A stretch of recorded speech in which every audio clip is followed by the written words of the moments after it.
So the first round of questions is primarily to learn more about your perspective about your film and how and what motivated you to take these films and want to show it to a wider audience. Andrea, I want to start with you. First off, what a brilliant film and what a brave film. And there are just so many aspects of this film that spoke to the idea of bravery, of wanting to bring to light voices that are being forcibly silenced by forces supposedly so much more larger than themselves, right? Tell me about that. Why did you choose this particular topic? Why did you choose this task? And how did you go about it? How did you overcome fear, if that was part of the filmmaking process as well?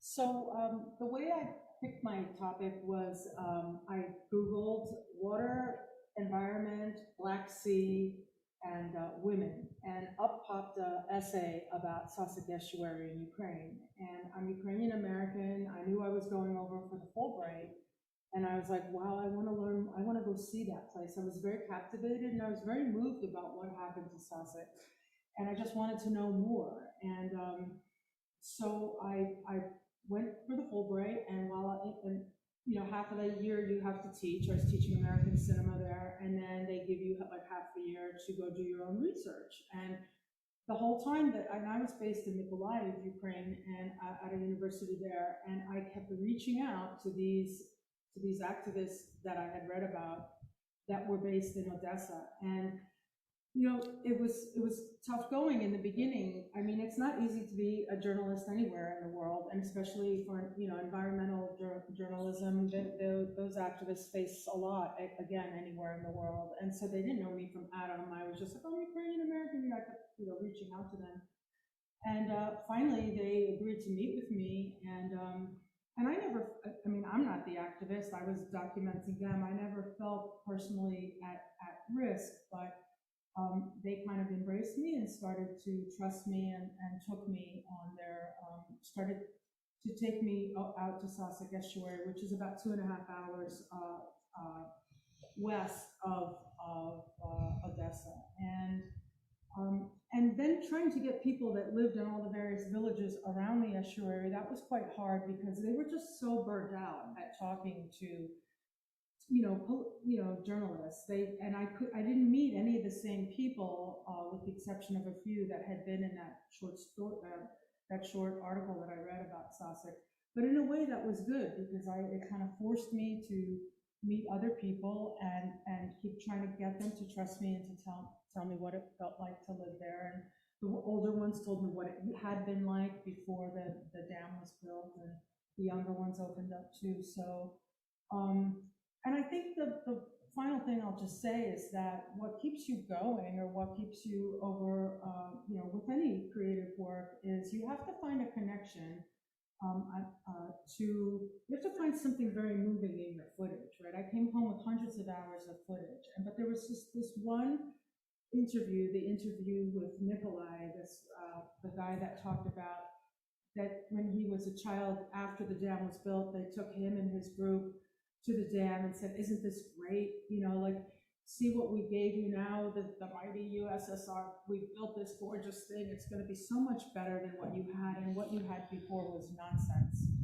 It just killed me. That really, in light of everything else, that just broke my heart. And I was like, I will finish this project. I'm going to make this film.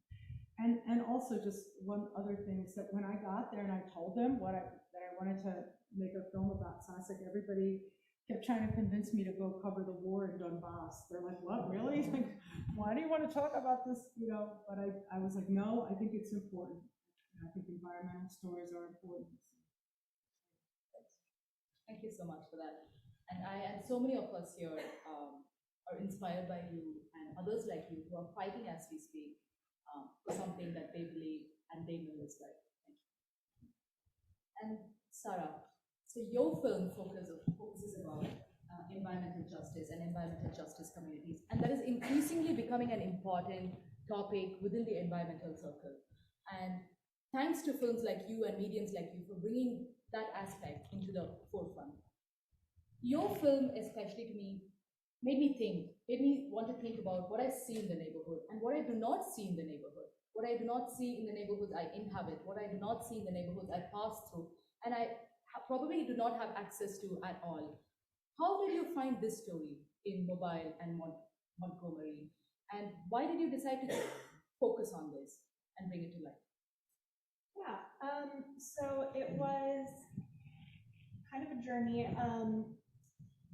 The general story is that it was through a fellowship called Southern Exposure that the Alabama Rivers Alliance does every summer. They bring in documentary filmmakers and they choose these topics each year and assign them to the filmmakers. So the general topic of water infrastructure in Alabama was assigned to me.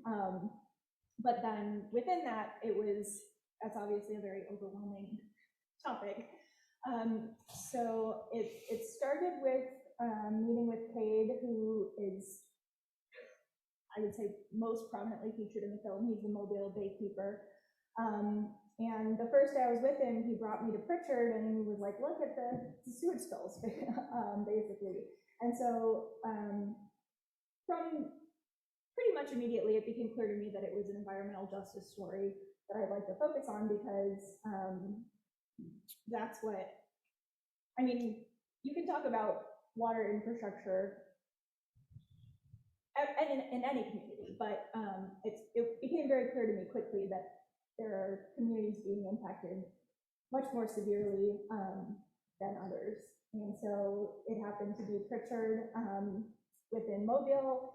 And then through talking with Catherine Flowers, I learned about this community called Madison Park it's like within the city of Montgomery, but just this community is still all on septic tanks.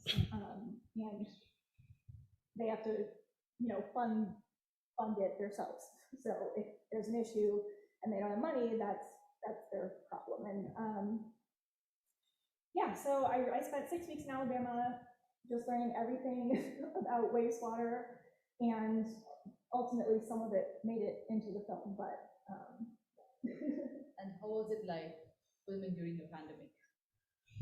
It was okay.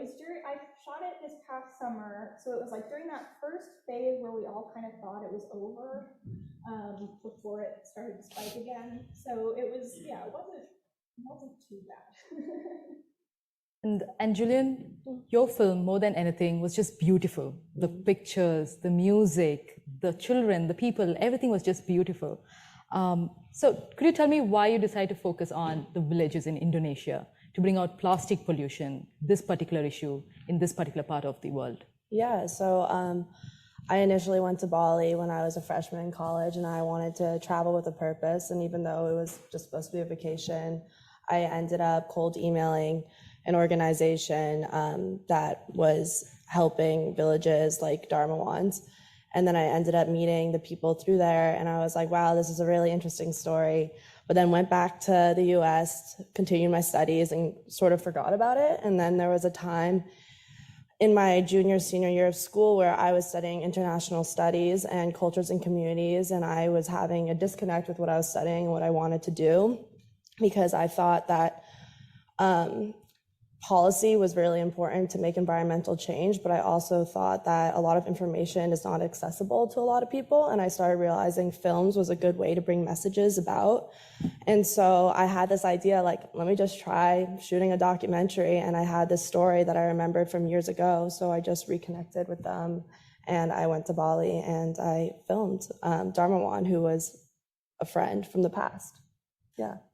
And the reason why I focus on villages and specific communities was because I believe that grassroots solutions are the way to go for a lot of these issues. And I took that knowledge that I developed through traveling and also through my international studies major, and I applied that to this film when I made the decision to only focus on local community members. Thank you. One of the things that keeps coming up in conversations with film directors, not just in this panel, in the other panels that we had, is this role of a filmmaker activist. And Andrea, your story focuses on the lives of these activist organizations who, like we talked about, are fighting against forces, powerful forces, dangerous forces, so much more larger than themselves in terms of resources and political clout. In that context, as a filmmaker, you get very involved in these stories. Like you told me how you told us that came back and watching that particular clip broke your heart. And you get so involved in these stories, so connected to their cause. But after the film is produced, how do you navigate continuing to be a part of that cause? How do you navigate continuing to tell their stories and also focusing on your life, your career, your progression as a filmmaker? Like, where does one end and the other begin, or does it even end and begin? That's a great question. So my plan was, in a perfect world, I had just recently applied for a small grant, and I thought, yay, the movie's done, and I'm bringing it, and I know that I'm applying to various festivals, environmental themed festivals for the most part, for the course of 2022, and my dream was to bring a few of the main people that I interview the most here for those festivals and see if, because I'm not a scientist, my goal was I wanted to really, like at a place like this, at a school that has this wonderful program, to maybe see if I could partner them with an NGO, with scientists in the States, maybe give them some ideas to do a good proposal to bring down that dam. None of that came to pass, and February 24th, this latest war broke out. And so nor am I going right now to a film festival in Ukraine, or, that's not happening. I still dream that I can very much help them. They can, they of course have a copy of the film. They can use that down the line to apply for grant money, to apply to NGOs to see what can be done. So in that sense, that is one wonderful thing about filmmaking, is that they have a life, right? Films have a life for X amount of years. They can last a long time versus just a different art form. And so, yeah, and then because of this film, I got a fellowship to make a new short film in Montana. So that's kind of creatively what's next for me. But I really hope, I still dream that I want this to be a useful work for them, that it's not just for me to go to film festivals. So it's useful. It's useful the minute you educate one more of us, right? And you've educated enough number of us, so I will say it's very useful. And today we are sitting here with 3 female environmentalists, and environmentalism as a field, we do see a lot of women there, despite the fact that women are disproportionately affected by the effects of climate change or even effects of environmental injustices. So in that context, Sarah, the question I want to ask you is, how do you as a female environmental filmmaker deal with or look at filmmaking, or decide on issues, decide on whose voices to show and whose voices to uplift? How does the gender lens play into your filmmaking? And this is a question I want to ask all 3 of you, but I want to start with you. Yeah, I think like if you gave me a week, I could formulate a really well-spoken answer, but I'll do my best. I think, well, first I'll just share like my own what this made me think of in my own journey, which is I went to film school 3 times. I went to high school for film, I went to college for film, and I did a master's. And the first 2 of those programs were very, very dominated by white men. And then the third one, there were 13 of us, and 10 of us were women. And I cannot even put into words how impactful it was to be in a film program that was mostly women, and I wouldn't have thought about it until it happened. So yeah, I think there's, and it's not just women, I think it's anyone who maybe doesn't approach film from like the traditional, what's the right way to make a film thing. But I think it's very important and plays a big part in being able to engage with the community and tell their story in a way that they feel accurately represents them, and maybe isn't the traditional like journalist or documentary filmmaker showing up and almost extracting these stories. So yeah, for me, I definitely have a lot more insight into the film world than the environmental world specifically. But I think having that female lens, it was just on an interpersonal level, on a connecting with people level, is very important in documentary and in environmentalism. Would you like to talk about that? I ditto what she said. And one of the parallels that I found both in your film, Julian, and in your film is this changing, or rather the skewed idea of what is normal. I think one of the characters in your film talked about, I thought all neighborhoods smell like this. And someone similar a group of children in your film talked about these mountains of trash, they were always there. This is normal.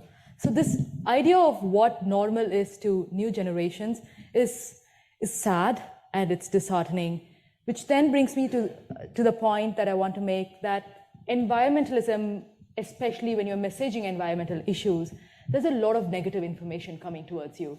And it is overwhelming, it is needed, especially to create this sense of urgency. But there's also this climate gloom, and as a student in the School of the Environment, I can speak to most of us when I say that we are overwhelmed at times by these negative information.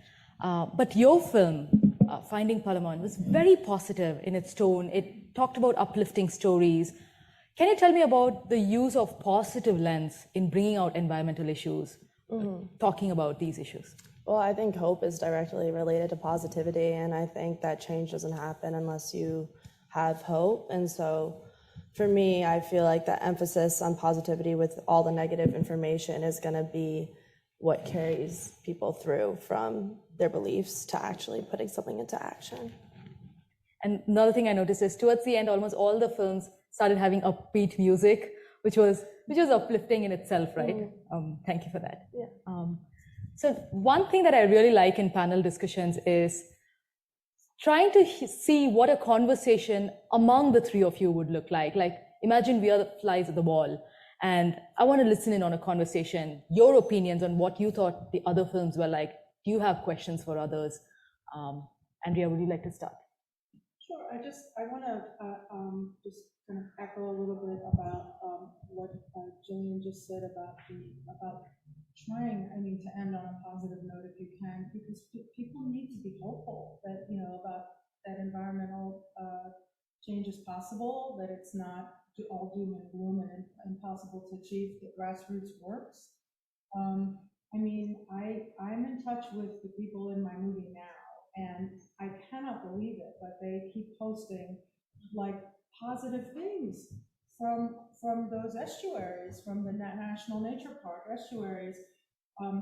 It just happens that people in Ukraine love Facebook, right? It's helpful to them, and as a tool, they're constantly filming birds, and there are warships in the Black Sea with guns pointed at them, and yet they're just the most, positive people. I find that inspirational. So I take a lot of courage and encouragement from grassroots, and also nobody signed up there.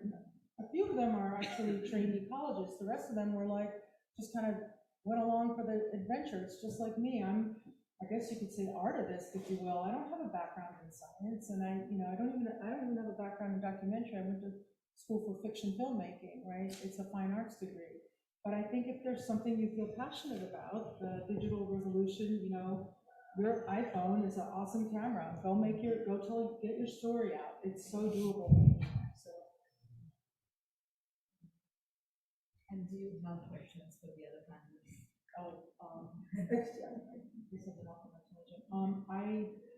I love both films, and I feel like there was a lot of overlap from all three. Not particular question, not specific questions. I don't know. With that, if anyone in the audience have any questions for I our have a panelists. question. Yeah, I was just wondering because, doing my own documentaries, I know like once you start filming a topic, you get kind of married to the topic in some sense that it never leaves your life. And so I'm just curious for both of you guys how the topic that you guys filmed has affected your life today after filming. I think that it's grounded me in what's really important and what isn't when I think about what other people are up against. Yeah.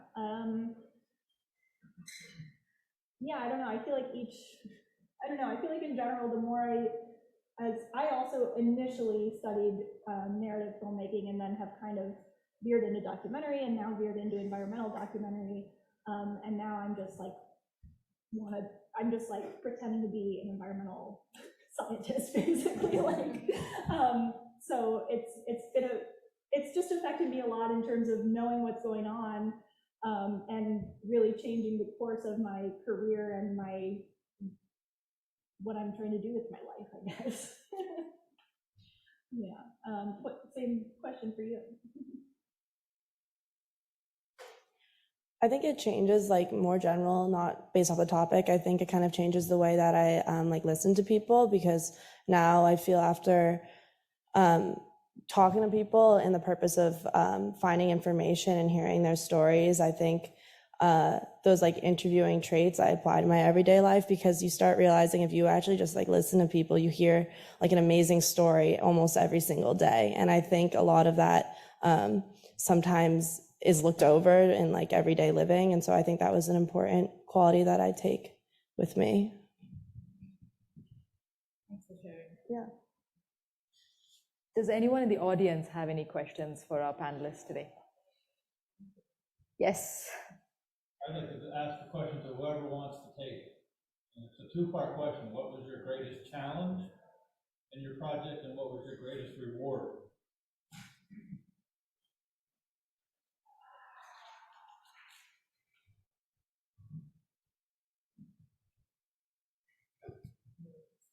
Yeah, sure. I can. My greatest challenge was before making that film, I had no background in documentary. So that film really was like 2 months of learning how to make a documentary, and then going to Bali, like by myself, directing a team of like 5 people who actually were filmmakers, and trying to maintain like some sort of like expert knowledge, so they don't think that like I just don't know anything. I don't know what I'm talking about. And so that was definitely a challenge, because I really learned the ropes of the course through this whole film. And so yeah, that was the biggest thing. But then also that was also led to the best part about the film was that after making this film, it really set me into a path of documentary filmmaking. Like right now, my job is I'm an executive assistant for a documentary filmmaker. And so now it's just like, I didn't know that one project and saying yes to something that might have seemed crazy and I knew nothing about would have influenced my whole life. I had the exact opposite problem. I knew a lot about filmmaking, and I went there and I couldn't find a crew to save my life. So, you know, she goes, and I had this crew of 5 people that knew what they were doing. I'm like, really? I wish I had that problem.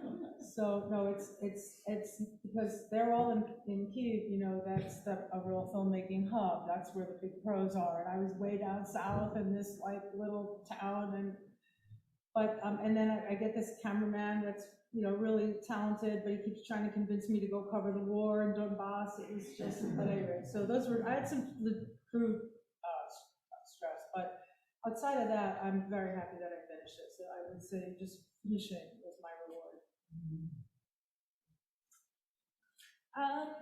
I think one of the challenges for me was just figuring out what to put in the film, because this is such an immense topic.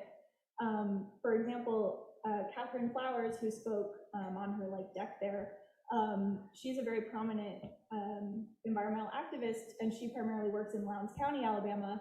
And there's a lot of issues with septic there that I did, you know, all the research on, and then ended up not putting in the film at all because it was just kind of its whole own separate thing that didn't, I guess, make it into this.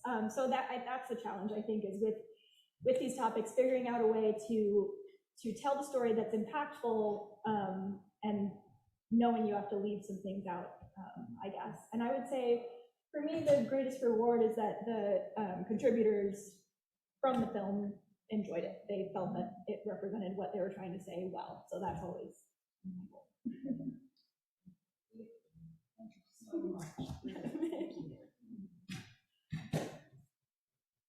One question I had for you, Andrea, is there are these shots you had, these night shots, which looked very dangerous with Ivan, where people are throwing things at you. So to be able to access those stories, to be able to access those video clips, you had to develop this relationship of trust with these people. How did that come about? Because you went on a scholarship with limited time. How did you develop that relationship with them and get access to these sensitive and at times dangerous to their lives, those stories? That's an excellent question, and they were giving me video off their phones.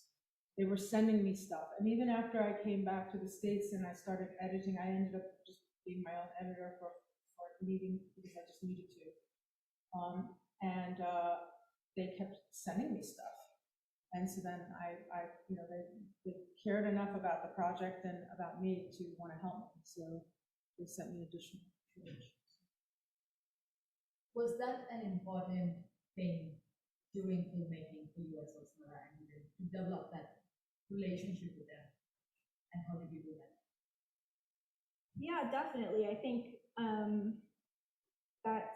I think this is their story, it's not mine.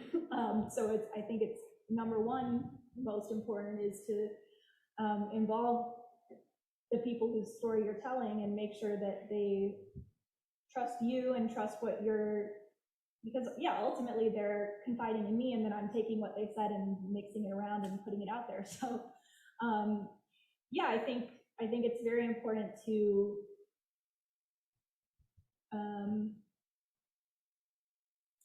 I don't know, I guess I don't have like a how-to that I was going to try and like sum it up, but just making sure you're making those connections interpersonally, and then staying in touch is also a big part of it afterwards, not just showing up, leaving, and I'm at the film festival and they're still trying to get sewage. So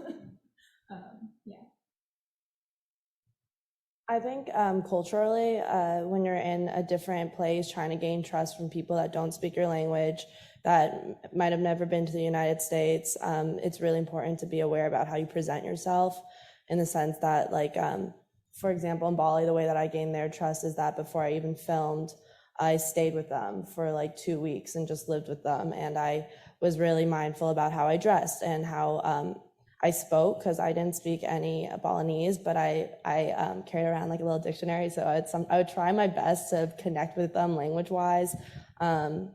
Any food that they would eat, I'd eat with them. Every religious ceremony they went to, I went with them for 2 weeks. And then that period is really important, because then when you are interviewing them, you're not just interviewing a stranger, you're interviewing somebody that they trust, they know, they've lived with. So I think sometimes just immersing yourself in your interviewee's world before you actually start filming is the most important part. Any questions? Hi, Vivian. Hi, thank you so much for sharing your thoughts and your work with us. So I was thinking about the difference between documentary making and environmental documentary making in particular. And I think a part of that is, thank you. No worries. A part of that is that you're interacting with humans, but you're also interacting with a lot of non-human characters and contributors of the story that are indispensable. And I think especially when relating it to issues of environmental justice, did you find yourself reflecting on how you relate to these non-human contributors in different ways throughout the process of filming? And then as a filmmaker, how do you then articulate the perspectives of these non-human characters of your documentary? Thank you. it's an awesome question. I think that there's a lot of different creative ways to do it. Are you saying like kind of show the experience of a non-human subject, like an animal or trees or something? Well, I think not. I don't do this in my own work, but I know a lot of people personify, and sometimes there's like a little back and forth if that's should happen, because sometimes it gives like a false narrative in a film that might supposed to be like educational. But I've seen other people do it a lot through like music or coloring. There's like different creative ways that people might not think about it to like express maybe what a non-human subject would feel or see, or even just sitting there and showing B-roll. I think sometimes like not being afraid of a lot of silence in your film is a good way to show non-human subjects, because at the end of the day, you really want to accurately portray their environment, and sometimes that just means like 5 minutes of no talking, no humans, and just really getting a lot of shots of just that place. I would say also like that two of the hardest things to film ever are little children and animals. So you really need a lot of time and patience, because they're just free in themselves and not constrained, and plan for that, and plan to go back and just plan to see what unfolds and what develops, because you know, and you know, in the Antony's film, that was spectacular underwater cinematography. That, you know, if you're going to be doing stuff like that, you really literally need crews that are trained in that, gear that's geared towards that. It's a huge specialty. Like, I didn't have like crews that could, you know, I didn't have lenses out to here to do really great close-ups of birds, and Sasek has a lot of birds, you know, so like I was suffering in this little hut, you know. It's ridiculous, you know, but we did our best. But I'm just saying that, you know, non-human subjects, it's going to take more time than you think, and it, you know, so I don't know, that's just very technical. I don't know. There's actually a good exercise that I was thinking is like when you're filming non-human subjects is to like, if it's a place, maybe write out the place as if it was like, and this was going down the personification route, but like as if it was like a person. Like if you're sitting in a place and you're like, oh, if this was a person, they'd have this quality, this quality, this quality, and then try to get a bunch of shots that are not human, or like of the environment or of the subject or of the animal that bring out those traits. Like, for example, if you're like looking at like a squirrel and you're like, oh, this personality, they're very hyper in the mornings or things like that, then do your best to find like B-roll that really translate that through film. So just being like observant. Yeah. Great. So I'm struck by how wonderfully you did create and maintain trust, all three of you, with the central people in your film. And I wanted to ask a question of all three about, as part of maintaining that trust, were there things that you decided not to show, or not, in effect, places you decided, I will not go? And I'll ask a question of Andrea with a detail, just so it's not a vague question. At Sasek, some guy had a 49-year lease on the lagoon, and as a result had control over all the people who might possibly fish in Sasek. When you asked, if I remember this right, about who is this guy, you said, is he from here? And you got to know. And you said, is he from Ukraine, I think? And you got to know. And about two questions further would have been, who is this guy? Or a hunch might be that they were not wanting to name, and you were not wanting to push. And that would be the example of the kinds of things that a reportorial filmmaker decides, I'm not going to go there. I could hurt my people. I don't know if that's an apt example, but I'm wondering if any of the three of you wound up in situations in which you were thinking, I'm not going to go there. I could hurt the people who trusted me.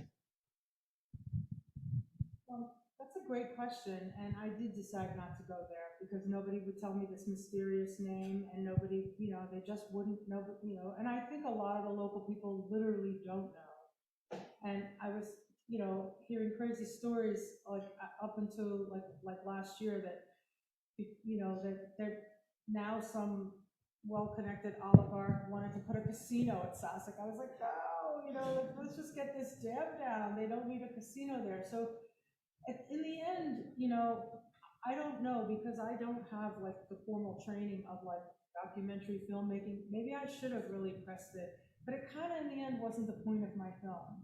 The point of my film, you know, ended up being kind of just to show the legacy of a struggling new democracy, of what they're up against, show the legacy of having, you know, of the Soviet Union there. And I just decided that that was not worth mentioning, you know.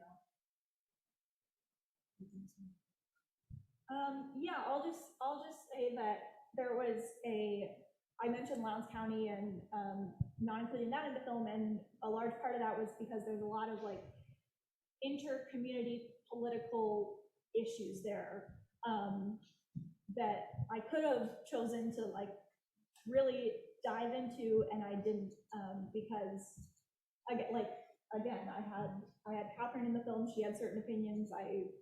There are other people with other opinions. It's a very like tense, very like local issue.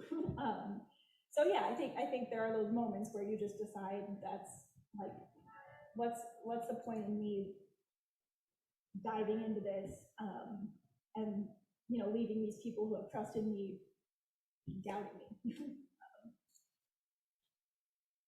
I feel like I might do things a little.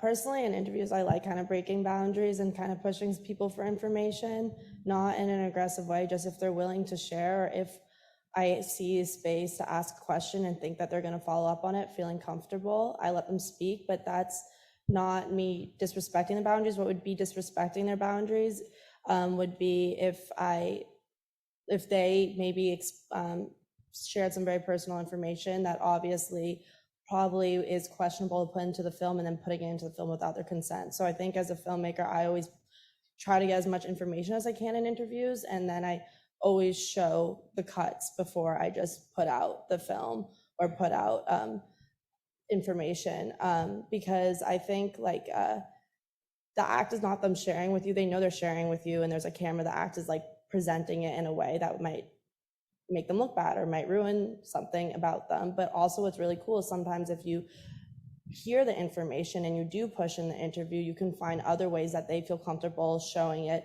subtly. That's not them directly saying it. If it's like a B-roll shot of them doing something that's related to maybe their opinion on that. But like for my film in particular, a lot of the interviews opened up about the government towards me, the Balinese government, and they shared all their stories about the Balinese government on video. And I didn't know if they were comfortable or not showing that. So I circled back and I was like, hey, this is kind of sensitive information. Do you want me to put that on the film, even though you knew that we were filming when I did this? And they were like, actually, no, I'd rather you not. And so then I totally moved away from that.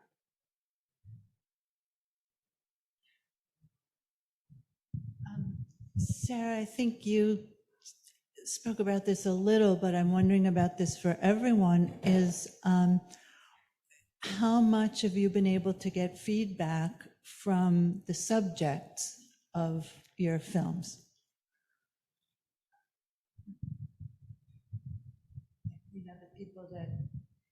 The people you filmed, the people you got to know, have they seen the completed films, and what do they think? Have you heard back from them? Yeah, I like you mentioned, I mentioned that as being the reward for me, is that yes, they all saw it and were happy with it and have shared it amongst their own communities and are using it to further their goals. So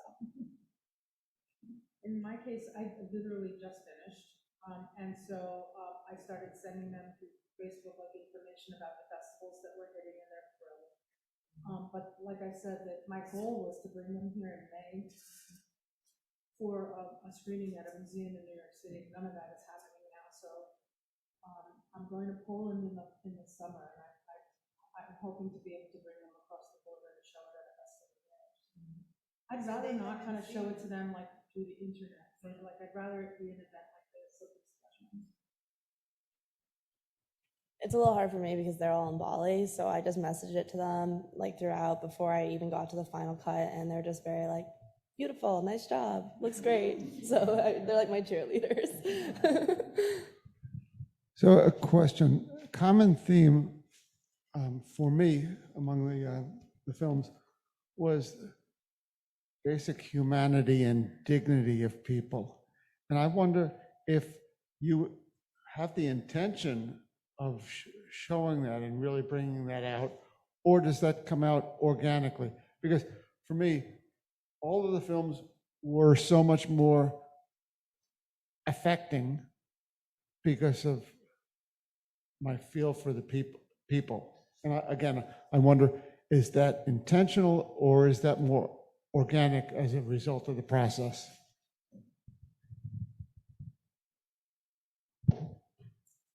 Well, I will say I do think that speaks to the being a female filmmaker. I think not that a man couldn't,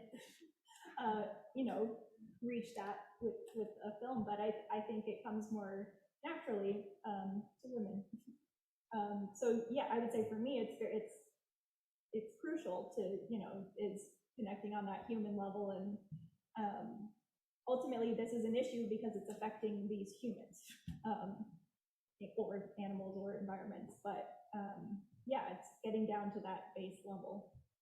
It's definitely a very intentional part of my process. I would just say that honestly, my process on this film was that I was attracted to the story of what happened historically to Sasak Estuary before I got there. I was so happy that when I got to met that group of people, that I was so happy that I liked them, because I knew I was going to be looking at the footage for a really long time. And I think you have to connect on a trust level and have mutual respect and like each other, or it's just not going to work. I think I can't imagine living with documentary footage for like a year of editing and you don't like the people that are in it. So I don't know. I think it's got to work.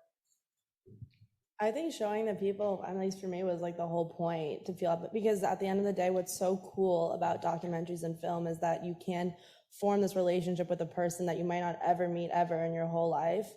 And especially with environmental issues, sometimes we like just read newspaper articles and you see these crazy stats and you're like, what the heck? That's like insane. And then you get nervous about it. And then there's the gloom part comes in where you just see like, wow, we're like, it's just inevitable. But if you are able to talk about certain issues through one person's personal story and make somebody care because they care about that person, I feel like that's the whole point about making documentaries like this.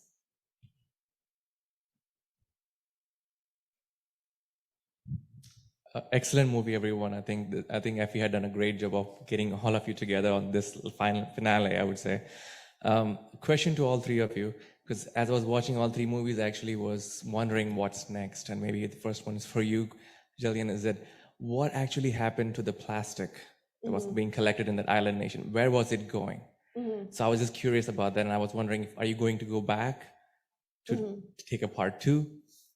Next question is sorry, I'm just asking questions if I can. Andrea, your movie was excellent. I mean, you are nothing short of an excellent documentary filmmaker. You are fantastic. So, great job. As I was watching your movie, I was wondering, are there any more environmental disasters created under USSR that has not come up, to the public yet? Because this is the first time I saw something that was happening, and it just was an eye opener. So I was just wondering, are you planning to go back to another country where under USSR regime, which was going through a similar environmental disaster? Maybe it's something in Donbass. I don't know. Just curious. And to Sarah, wastewater is a topic, is a very prime topic. Even in New York City, when there's heavy rain, everything gets collected together, and it's just a disaster there too. So have you thought about doing a part 2 of your movie where you talk about solutions and new upcoming innovations that could kind of merge together? So 3 questions, sorry. Yes. Yes, I'm planning. I guess we'll start with recycling.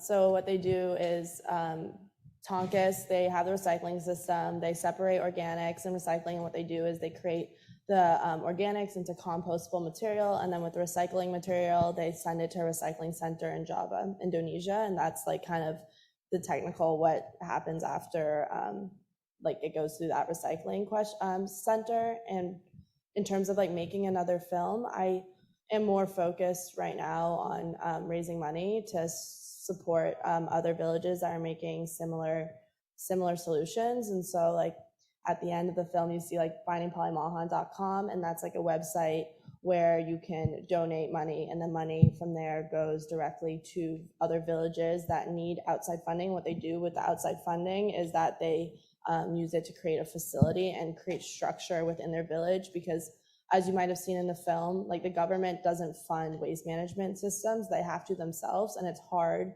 when you're living in a place where you already don't make that much money. So prioritizing dealing with waste can be really hard if you don't have the finances sometimes from an outside source. So that's definitely what I'm focused on in terms of this film, is just creating an impact. I feel like an impact film is what I really want to do. So now I want to like help be part of the solution instead of filming more.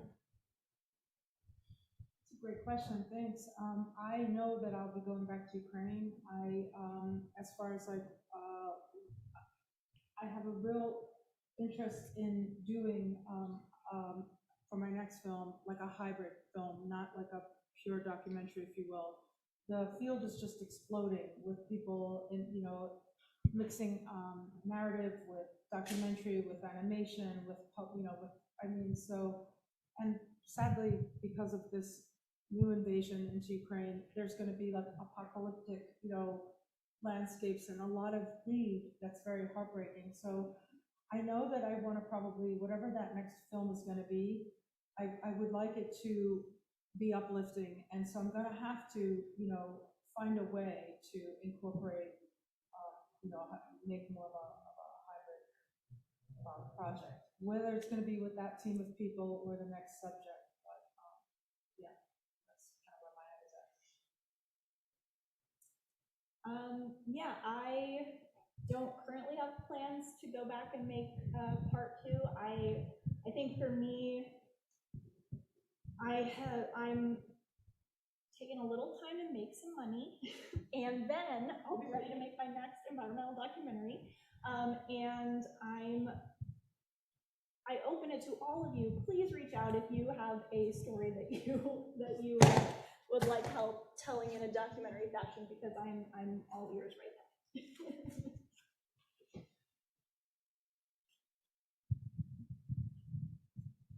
now. Sarah, I was also moved by the woman who thought it was normal just to have septic tanks that overflow with sewage. I thought that was a great detail that you included. It made me think of the difficulty I have universalizing my personal experience, or just sort of failing to imagine that other things could be different because I'm bound by my personal perspective. How do you, as a documentary filmmaker, form sort of a cohesive multi-perspective between all the people that you're interviewing? And do you find that that's difficult because the individual subjects of your documentary are also limited by their individual perspectives? Like, you had shots of other neighborhoods in Alabama where this has not been a problem forever. And are they aware of this? Can they even believe it? Because it sounds ridiculous that someone doesn't have sewage. So I'm wondering how you sort of coagulate all of these perspectives in a documentary, and then what your experience in Alabama was with the differing individual perspectives. Yeah, I think that's what I love about making documentaries, is having the opportunity to just fully immerse myself in something, which in this case was wastewater infrastructure in Alabama. So yeah, I don't know that everyone does this, but I really deep dive into these issues. I spent a long time reading every single possible thing about wastewater infrastructure, specific to Alabama and more broadly. And so yeah, for me, it's really I don't feel comfortable making a documentary until I have taught myself everything there is to know about it, which involves talking to the people as well. And like you said, people have different perspectives, and so then it comes down to the phase of kind of deciding what is the story I want to tell. What, if a community isn't having these issues anymore, maybe that's not who I'm focusing on in this film. But yeah, and then, with sorry, now Pritchard has since, it's come out that, so the community right next to Mobile that has all the sewage spills, it's come out that there was a lot of corruption in that sewage, like the water board. And so, yeah, it's, now I'm just rambling. I'm just thinking about all the different facets of this issue. But yeah, I love taking a deep dive and encompassing all these things. I think that brings us to the end of the. Oh, we have, yeah. Yeah, did you young girls have any producers to help you with this film? Did you have any producers to help with this film? Producers to help with this film? Did you ever put it together? Any one of you, don't matter. Any one of you girls, don't matter which one you pick. I produced my own. I mean, I was a crew of 3 people and kind of a no budget, small grant funded. So in other words, you did it on your own. You had no help. Pretty much. That's cool. That's very hard for you to do by yourself while no producers. That's hard work. Good luck to you.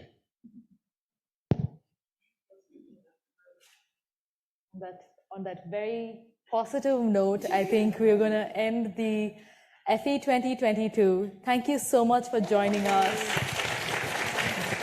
And thank you everyone for supporting EFFY 2022. All the stories that we've seen this last 3 days and all the film directors that we spoke to aligns with the theme that we are dealing with extremely powerful stories here. And there are people out there trying to fight against extremely powerful forces with their own powerful weapons of choice. And we are all here to support each other. And thank you for supporting us these 3 days. Thank you so much. Thank you.